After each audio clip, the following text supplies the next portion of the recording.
Ah, não, está aqui. Coloquei essa nota hoje no Facebook. Todos nós que fomos criados no Brasil recebemos o impacto de um caos mental intolerável e sofremos por isso de graves deficiências de percepção e de julgamento. Todos nós, sem exceção. A não ser, evidentemente, aqueles que não são propriamente brasileiros, que chegaram da Europa anteontem, ou chegaram da China anteontem, ou aqueles que perceberam isso e se esforçaram para vencer isso. Percebemos mal a relação tempo-espaço, as conexões causais na vida prática, o nexo de ação e resultado, os valores e proporções na vida moral, etc. Olha, o número de vezes que eu vi pessoas se queixando de que não obtiveram resultado nenhum em ações que elas não praticaram é uma grandeza. Então, o sujeito não faz, não desencadeia o efeito, ele não obtém a causa e depois ele fica triste porque ele não lembra que ele não desencadeou o efeito. Não é isso? Isso aqui é muito comum no Brasil. Tanto na esfera individual, da vida individual, quanto na esfera pública. Enfim, não sabemos viver. Tive a sorte de perceber isso quando era ainda um adolescente, mediante o confronto do meu desempenho na vida com o de pessoas de origem europeia recente. Bom, eu estava ali na casa de um amigo meu, judeu de origem russa. Estava eu, ele e mais um priminho dele. E estávamos ali fazendo um lanche e de repente chega o pai do menino, senta conosco e pergunta para nós: de onde vieram essas coisas que vocês estão aí comendo? E daí ele foi explicando para nós meticulosamente todo o processo de fabricação de um queijo, por exemplo, ou da manteiga, e o da fabricação das xícaras de louça, e das facas, e da toalha de mesa, e da própria mesa, e do pão, etc, etc. Um por um. E assim aquilo foi como se caísse escamas dos meus olhos. E eu de repente percebi, pô, esse homem está na realidade e eu estou no mundo da lua. Porque eu estou aqui mexendo com coisas que eu não tenho a menor ideia do que são, e que para mim me parece que a gente colhe em árvores, você estende a mão e pega uma xícara, pega uma faca, pega uma mesa, uma toalha de mesa, tudo apareceu por mágica. E esse homem estava num plano onde as coisas tinham uma origem, que era, por um lado, a natureza, a presença do universo físico, e o trabalho humano que havia transformado isso aí naqueles objetos que nós estávamos percebendo. E este é o coeficiente de veracidade do marxismo. Para aí, não vai além disso.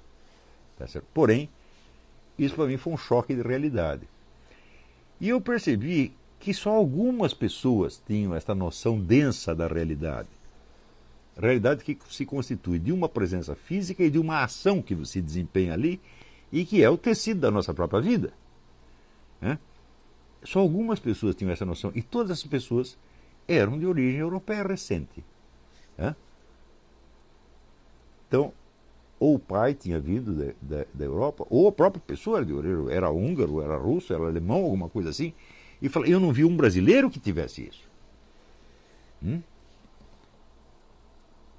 Então,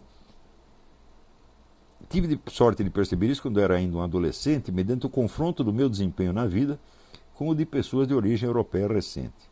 Cheguei à conclusão de que eu era um sonso, um bobão em toda a linha. Fiquei estarrecido e comecei um trabalho de autorreforma que levou mais de 20 anos. Até hoje me impressionam a inépcia, a falta de sentido prático dos brasileiros, não raro mal compensadas por alguma habilidade profissional específica. Por exemplo, o sujeito é um empresário e investidor, sabe fazer dinheiro e se gaba de ser, por isso, um homem prático, mas não sabe resolver conflitos domésticos banais ou planejar suas férias sem transformá-las num pesadelo, e assim por diante. Por exemplo, surge um conflito entre o filho e a mãe, e o pai não sabe botar aquilo. Pergunta para mim se isso acontece. Surge um problema aqui entre o filho e a mãe, Se eu levar mais de 1 minuto para resolver isso, eu sou a besta quadrada. Eu resolvo e pacifico a coisa na hora, porque eu sei como funciona, meu Deus do céu. No entanto, os homens práticos são empresários, são generais de exército, são investidores, são políticos, tomam grandes decisões, acham que são homens práticos porque têm o domínio da prática na sua profissão específica, mas não tem na vida. Então, o resultado não tem sentido prático nenhum, mas tem um sentido prático especializado numa área desse tamanho. Ele sabe administrar, por exemplo, uma fábrica, mas não sabe administrar a sua porca vida. Isto que falta para todos os brasileiros. Todos, sem exceção. A não ser aqueles que foram beneficiados por uma outra cultura. Eu digo que foi nos Estados Unidos, em 1986, que pela primeira vez eu percebi que algum problema prático tinha solução. Por quê? Porque no Brasil eu nunca tinha visto ninguém resolver nenhum problema prático. Juro para vocês, tudo quanto era problema que aparecia virava uma desgraça, uma tragédia. E de repente você via aqui pessoas que, peraí, vamos pensar como é que a gente faz. Dá para fazer assim, dá para fazer assim, resolver. Então eu percebi que os americanos eles tinham um repertório de possibilidades de vida que transcendia infinitamente as possibilidades do brasileiro.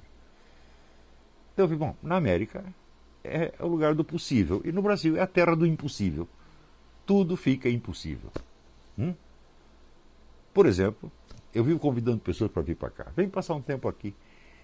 Daí o sujeito responde assim, não, mas para isso, assim, eu preciso divorciar da minha mulher, vender meu apartamento, obter não sei quanto de renda na Bolsa de Valores e comprar um cachorro, e etc, etc, etc. E daí eu vou. É claro que não vem nunca. Ou seja, para resolver um problema, ele tem que resolver a vida inteira. O número de pessoas que pensam assim é muito grande e tudo fica impossível. Outra experiência minha. Eu nunca tive uma única ideia na minha porca vida que todos os brasileiros consultados não dissessem que ia dar errado. Sempre. Eu quero fazer tal coisa. Não, você está com ilusão, você não tem experiência da vida, você vai se ferrar. Sempre foi assim. Ou seja, o indivíduo compensa a sua incapacidade prática castrando a capacidade prática do outro e castrando o desejo de agir. Então, é claro que nós estamos num país doente, mas quando dizemos um país doente, onde está o país doente? Bom, ele está na sociedade em volta, mas ele está no seu coração também. Você é doente. Todos nós brasileiros somos doentes. Todos nós somos incapazes. E para nos tornarmos capazes, nós temos que fazer uma reforma dentro de nós. Então, começar por perceber isso, olhar no espelho e dizer, eu não sei fazer nada. Então, aprenda a fazer alguma coisa, depois outra, depois outra, depois outra, depois outra. Por exemplo, você tem um conflito doméstico. Como é que você resolve o conflito doméstico? Duas pessoas brigam, como é que você faz? Ou tem dois cachorros brigando, como é que você separa o cachorro? Eu digo, bom, você não sabe, mas em algum lugar existe alguém que sabe. Existe uma tradição, uma cultura, onde houve um aprendizado que foi passado de geração em geração. Então, aquilo que você não sabe, alguém sabe. E procurar isso chama-se adquirir cultura. Mas acontece que no Brasil, cultura é uma coisa, a vida prática é outra. Então, é um problema kantiano. Entende por que é um problema kantiano? Como que eu faço para resolver uma coisa sem saber resolver essa coisa? E sem adquirir o conhecimento disso? Como eu faço para eu enxergar sem enxergar? Como é o mundo, como seria o mundo percebido se não fosse percebido? É uma pegadinha infernal, absolutamente infernal. É o Zenão de Eleia de novo, gente. Então, quanto mais fragilizado um ser humano está, mais facilmente ele cai nessas pegadinhas zenonianas. E isso torna a sua vida impossível. O sonho da minha vida, se eu pudesse pegar cada pessoa e mostrar tudo o que ela pode fazer, toda, vamos dizer, a inteligência que ela tem, o poder que ela tem, a criatividade que ela tem, eu faria isso. Mas eu só posso fazer com um número pequeno de pessoas e mesmo assim eu tenho dificuldade.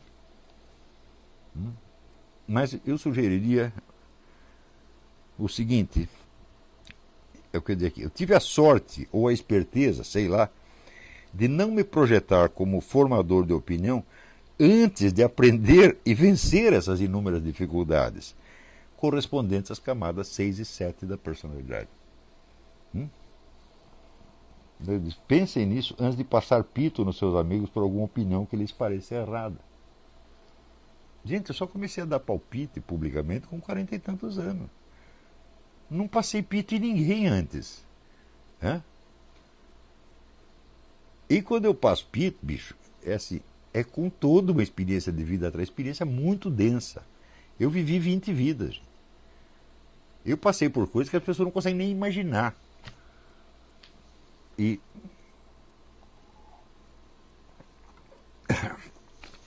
então, é claro que a minha capacidade expressiva é muito limitada em relação, vamos dizer, à amplitude da experiência que eu vivi. Eu não consigo explicar tudo de uma vez, preciso ir um pouco de cada vez. Por isso é que quem assiste às aulas desse curso entende o meu pensamento muito melhor do que quem lê um artigo. Porque se ele está lendo só o que está no artigo, ele pensa que eu só sei aquilo. Isso é outra característica do brasileiro, a síndrome de Dunning-Kruger. Né?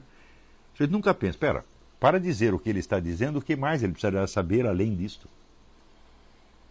Então, existe, junto com esta incapacidade prática, junto com ela, em função dela, vem esta necessidade de sempre depreciar os outros. E buscar uma compensação, porque a impotência diante da vida é uma coisa terrível. Eu quero tudo e não posso nada. Estou amarrado por todos os lados. Claro que você vai ter ódio do universo. Então você vai culpar Deus. Mas culpar Deus não posso, porque eu sou católico, etc. Então você vai encontrar alguém para você criticar, para você falar mal, para você esculhambar. Então é uma compensação. E o caranguejo no balde. O caranguejo está saindo do balde, o outro puxa. Ele vem para baixo. Então é vir uma tragédia. Tudo isso, gente, é superável. Mas o único que precisa saber, olha, quando você é novinho, tome consciência de que, primeiro, você é incapaz. Segundo, você é anormal. Pessoas normais não existem no Brasil, porque não tem norma. Não existe um padrão de normalidade no Brasil. Existem padrões de normalidade grupais. Onde você, para ser considerado normal, você precisa se ajustar à loucura daquela turma em particular. Mas um padrão de normalidade que seja reconhecido na sociedade não existe, simplesmente. Em outros países existem. Chega aqui nos Estados Unidos, todo mundo sabe o que é um nego normal ou anormal. E quando vê que o nego está normal, eles falam, you need help. Qualquer um percebe isso quando o sujeito need help. No Brasil tem camarada totalmente louco, está louco há várias décadas. E ninguém percebe que o nego está louco, porra. Então, tem uma pergunta aqui.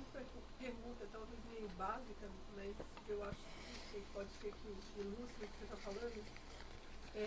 Você acha que para superar essas barreiras, um bom método de autossuperação seria você passar a adquirir gosto pelos desafios ao invés de...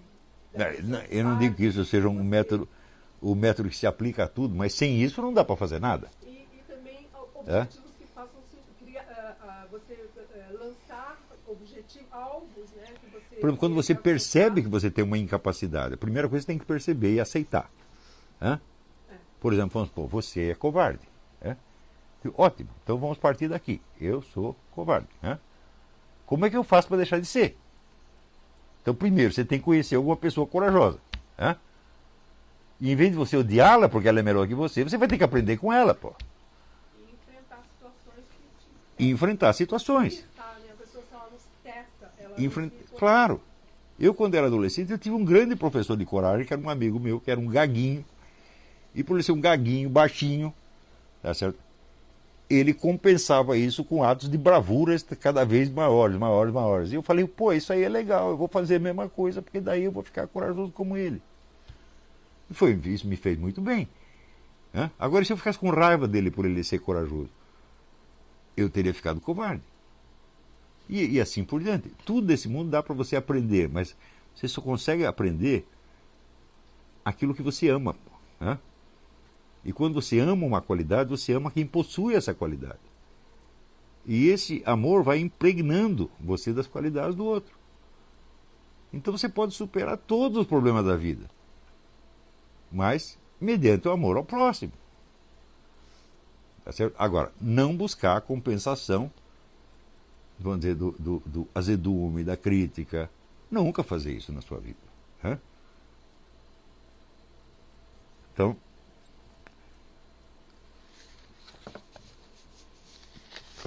pense assim, eu só vou passar pito em alguém quando eu tiver vencido essas coisas.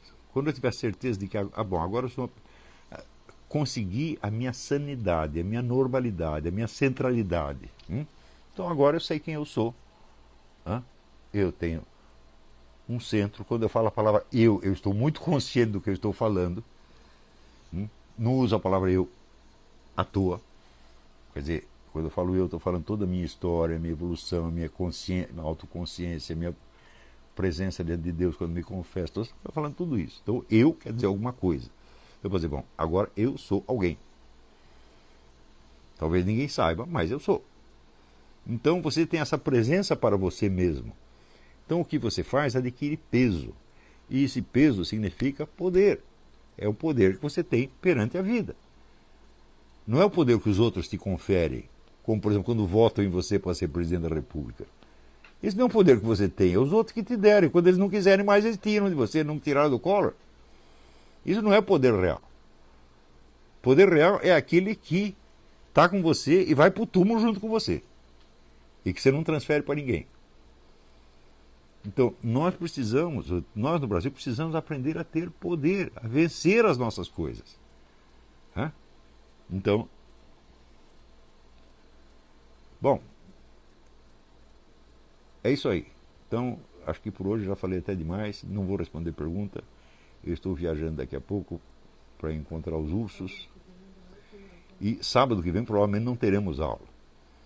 Tá certo? Ou talvez, se der para gravar alguma coisa e colocar no ar, no horário, eu avisarei vocês.